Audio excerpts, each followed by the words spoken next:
Pasakykit pavadinimą. Tai dar kol kas negalim. Po nuotraukų. Nežinai. Apsimes. Ką žinai? Jo, jeigu žinai, tai nesakykit. Taip, kaip pažiūrėsim pasakyti. Kaip ir viskas, čia visas. Jo, O buvo tai ketvirtukai, ne? tai po to galėsim Čia nėra. spręsti. Ir kaip jūs manot, kas čia darė šitas nuotraukas? Fišajus. Jo, čia fotoaparatas. Kas naudojasi to fišavimu? Jūs pasakyčiau, kad Neregiai gal? Taip.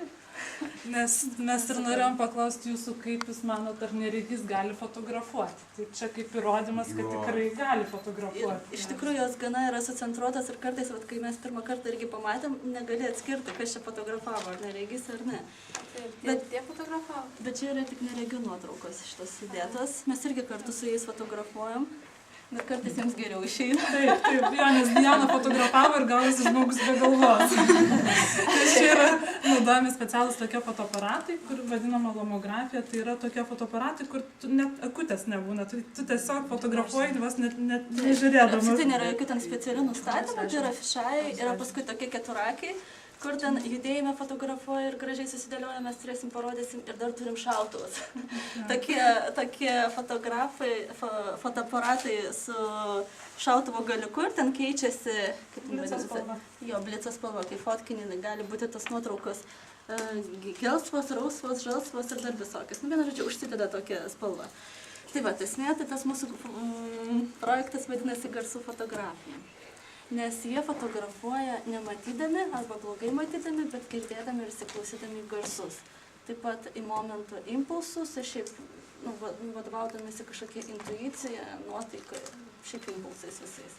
Taip, tai buvo labai keistas toks įvykis, kai mes su jais vaikščiom po miestą ir neregys man sako, sustokim, nufotografuosiu arką. Aš galvoju, iš kur jis mato, kad tai yra arka, o jis sako, kad garsas sklinda visiškai kitaip. Tu šiaip net nepagalvoji, kad taip gali būti. Taip, ir mes dabar su jais pradėjom susitikinėti jau kažkur daugiau nei mėno. Mes važiavom, matot, iš šitų nuotraukų važiavom žvejoti su jais Tintu į Rusnę, taip pat į Ventės ragą ir turėsim dar kelias kūrybinės dirbtuves, susitikimus su jais. Na ir paskui rudenį mes planuojam jau viso šito projekto tokį rimtesnį viešinimą. Kol kas mes esam ten pristatę. Išleidę pranešimą spaudai, įsidėjo pagrindinį interneto portalą, taip pat turėjom Labo ryto reportažą. Čia turim ir reportažą, bet neturėsim laiko pažiūrėti, nes jis labai ilgas kažkodėl. Ir taip pat turim grupę savo Facebook'e ir turim savo puslapį internete. Įspūdžius, aprašom nuotykius ir šiaip jis ten yra kaip blogas, tai mes ir apie fotografiją dalinamės savo visokiais tokiais dalykais. O dėl ateities, tai mes dabar galvojam pristatyti rudenį ir surengti parodą šitų nuotraukų.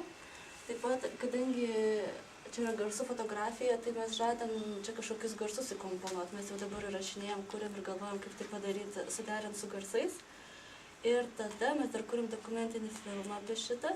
Pasikvietėm 2 režisierės. Ir labai smagu, kad jos sutiko sudalyvauti tokia Dalia Survilaitė, kuri anksčiau kūrė apie tokį garsų menininką, apie Remigijų filmą. Ir mes planuojam tą filmą parodyti arba Skalvėje, arba Pasakoje. Taip va. Ir tai dar, jeigu apie patį projektą, tai pradžioj, kai mes sugalvom šitą idėją, tai sakėm, tai čia bus projektas, kuris skatins mažinti atskirtį neregių ir taip toliau. Bet kai susipažinom su tais neregiais, pradėjom su jais dirbti, buvo labai keista, nes jie visiškai nesijaučia atskirti ir kažkokie ten užsipariniai ir panašiai. Jie turi tiek veiklų, kaip ten, nežinau, šiaip eilinis Lietuvos žmogus, jis tiek neveikia. Jo, ir mums kartais yra labai sunku su jais susitikti, nes jie atrodo yra labiau užsiėmę nei mes. Tai net ir atrodo, kad nelabai ir yra tos atskirties, tik tiek gal norėsim parodyti visuomeniai būtent tai, kad jie yra lygiai tokie pat žmonės kaip mes, nes mums patiems buvo iš tikrųjų pradžioj baisu, galvom, kaip mes su jais ten kalbėsim, kaip pasakosim apie fotografiją, kai jie nemato to. Tai bandysimės būtent šitą žinią perduoti visuomeniai. Ir kitas dalykas, kalbant apie tas tikslinės grupės, mes galbūt net labiau orientuojamės ne klausysi silpnaregius, o šiaip į visuomenę, nes kai mes pradėjom dirbti, pastebėjom, kad yra tas 2 nuomonės. Vieni, kaip jūs galit, kokie ten, kaip sako, žiaurus, ką jūs darot su to projektu, čia pasityčiojimas iš fotografijos, o kiti labai aišku palaiko. Mes galvojam, kad ir visuomenė reikėtų truputį praplėsti, kas galima, o kas negalima. Jeigu tu nematai, tai nereiškia, kad negali fotografuoti arba dar kažko daryti.